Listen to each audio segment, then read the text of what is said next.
benvinguts a la meva prestatgeria. Jo soc Marta i avui estic amb Fanny Grande, que és escriptora, és presentadora de televisió, guionista i moltíssimes altres coses.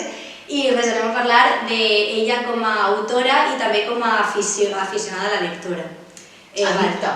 Adicta a la lectura.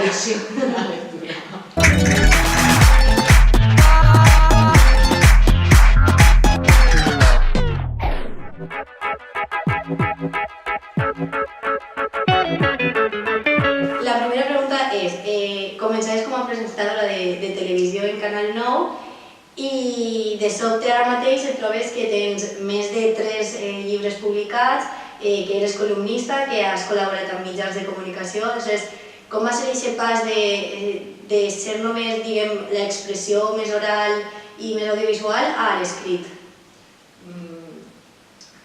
Jo escric de tota la vida. Això jo en algun taller ho conto, jo tinc diaris des que tenia 13 anys. O sigui que jo escric de manera natural sempre, però no m'havia plantejat mai ser guionista i havia somiat ser escriptora.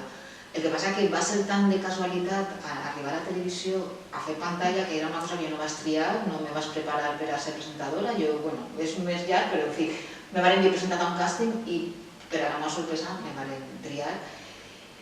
I això ho explica en el Fèmur, en un post que és la presentadora de televisió que tenia les tetes caïdes. Vull dir, va ser un poc, per a mi, és una professió que em va decebre un poc en el seu moment, perquè veia que només comptava el físic. I si eres dona només comptava el que portaves damunt.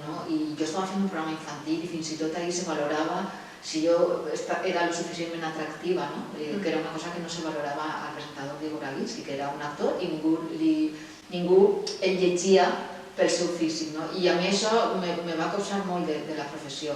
Aleshores vaig començar a fer tele, vaig començar a tenir contacte amb els guionistes, els continguts, i de manera natural vaig començar a estudiar, vaig a fer cursos de guió, cursos de dialoguista, cursos de tal, me vaig ficar ahí i va arribar el moment que dic, bueno, no sé per què he d'estar ficant la meva cara si el que més m'agrada és agafar-me el cap i escriure i pensar, no? I va ser quasi una decisió de dir, passe de la pantalla i me'n vaig a escriure, que ho podré fer tota la vida. Sí, també és veritat. I ara mateix a què et dediques exactament? L'últim llibre que vas treure va ser el d'Empar i Jaume I. Ara mateix estàs escrivint alguna nou, estàs dedicant-te a nous projectes? Estic en la tercera d'Empar, que no és sèrie, perquè Empar sí que és sèrie, personatge, però són històries independents, que no cal llegir-te Empar Fallera Major no cal llegir-te Empar i Jaume I per a... Són independents. I ara ja he d'entregar el tercer de 6 mesos, un altre més, que tinc ahir també coent-se, i ara faig els llibres, escric, dono classes i he tingut la sort de presentar el que eixirà, jo ja ho veurà, però eixirà més endavant la sèrie documental Valentes, que era algo que tampoc esperava. Mira, Marta, he tornat a ser presentadora sense jo esperar-ho, sense buscar-ho. Vull dir, el que passa que el projecte m'agradava molt. Va molt també en tot el que jo faig, que és rescatar dones de la història, i quan me van telefonar me va costar 3 segons dir sí. I a més, crec que és una sort que te busquen per a conduir aquest tipus de programa. Sí, també suposo que depèn molt del projecte i del programa. Però el més volum d'hores dedique és a l'ensenyament, a donar les classes, a fer tallers, en bromera per als instituts i per als col·legis i a ensenyar a la gent a parlar en públic i a expressar-se. I això que deies d'inventar-te les paraules i jugar amb les paraules, a mi m'agrada molt perquè em sembla que tens una habilitat molt xula per a poder jugar amb les paraules i també per a inventar-te-les, per exemple, els polumbis, que són... Tinc així apuntat, assenyalat lo que són. Dius, unos organismos transparentes, unicelulares y polivalentes, increíblemente resistentes e ingobernables, ajenos por completo a la creación y sus infumables leyes. Los polumbis aparecieron en el Amazonas al amanecer, resbalando por los rayos del sol a millones para iluminar a la humanidad y protegerla de la estupidez, que es el mal con mayúsculas. Això em recorda moltíssim als cronopios de Cortázar i aleshores això em va fer pensar que, clar, perquè tu això ho escrius com a opinió, són columnes d'opinió. Aleshores, creus que hi ha diferència quan estàs escrivint entre fer opinió, escriure opinió i fer literatura, o penses que fer columnes d'opinions també fer literatura, perquè en realitat no hi ha molt...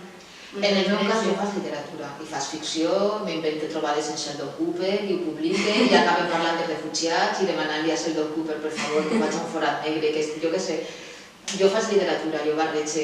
També dic que jo les meves mancances, jo no soc periodista, les meves mancances les puc suplir en la feina d'escriptora o de guionista, no? I he treballat molt les telesèries, els diàlegs, vull dir, el que faig és ficar llenguatges d'altres formats narratius en aquestes columnes d'opinió, que al cap i a la fi, com jo sempre dic, jo no soc periodista, és una opinió. Si hi ha posts que són més periodístics, ahir no n'hi ha ficció. Però és un post més periodístic. Jo quan dono dades no faig literatura. Però m'agrada molt barrejar. I també m'agrada molt perquè al cap i a la fi una opinió és una alteració de la realitat. Quan tu opines sobre la realitat ja estàs versionant la realitat.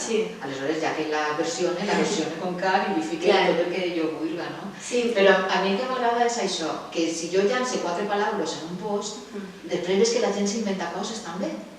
Que interactues d'aquesta manera i també provoques i estimules la creativitat de les persones. I també, fins i tot encara que no li agrada, que a mi és que este post està perfecte, però a tu, mira, t'ha fet que penses alguna cosa, no? Que mai te quedes pla quan llegis un fem, encara que no t'agrada, però dius, no m'agrada, però és que està... Sí que m'agrada. Jo soc molt de fer literatura en opinió. Tampoc m'inventa res, Millás ho fa 1000 anys, José Millás, Maruja Torres també ha utilitzat, si no la literatura, aquesta ironia càustica, també és una mirada molt potent sobre la realitat, i jo m'he alimentat de columnistes com Millás, Maruja Torres, Manuel Vicent, gent que ha fet unes columnes també molt particulars i molt literàries.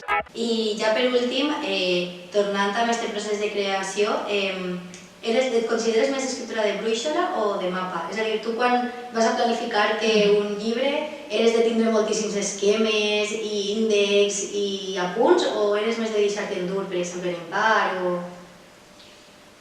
Combini. Perquè en part, per exemple, com que és teatre hi ha 8 escenes i jo ho tinc molt esquematitzat. Les escenes van i m'ajuda també fins i tot a desenvolupar l'argument i ficar el clímax de les escenes, fins i tot física i visualment ho tinc ahí repartit. Jo soc així m'he deixat més dur i després he anat improvisant. També és un llibre que ha tingut una vida creativa més llarga i ha sigut un procés des de la primera versió del llibre fins a l'última, ha hagut ahí com un enriquiment molt interessant. I jo soc molt de tindre un esquema, però també després soc molt d'oblidar-me i fer una altra cosa. O sigui, me serveix tindre un mapa per a després anar-me'n i vull buscar. I amb les columnes també et passa, vull dir, també et fas un mapa, diguem-ho, arran de la idea que tens del tema, després ja et deixes. Sí, això a més és molt divertit. Jo me puc estar un mateix encén llegint coses i dir-te tota la torna de notetes escrits i no sé què, i un full, un pages obert, tot d'enllaços. I després obrir on vaig a escriure i no escriure res del que tinc a la taula. Però gràcies a tot això puc arribar, que això en un taller que hem fet ara d'escriptura creativa en la universitat és el que jo també he volgut convidar-los i ficar-los en aquest cuquet del treball prèvia, que tu quan fas una biografia d'un personatge després potser utilitzes 4 ítems, però n'has fet 70 i aquests 4 és or pur, perquè tu saps fins i tot com respira el teu personatge. I a mi això em passa molt. Jo soc molt de documentar-me. A més, jo mai tinc prou informació. Mai sé suficient. I després, quan ja ho escrius, dius, tanta faena, però realment és faena que dona fruit, no?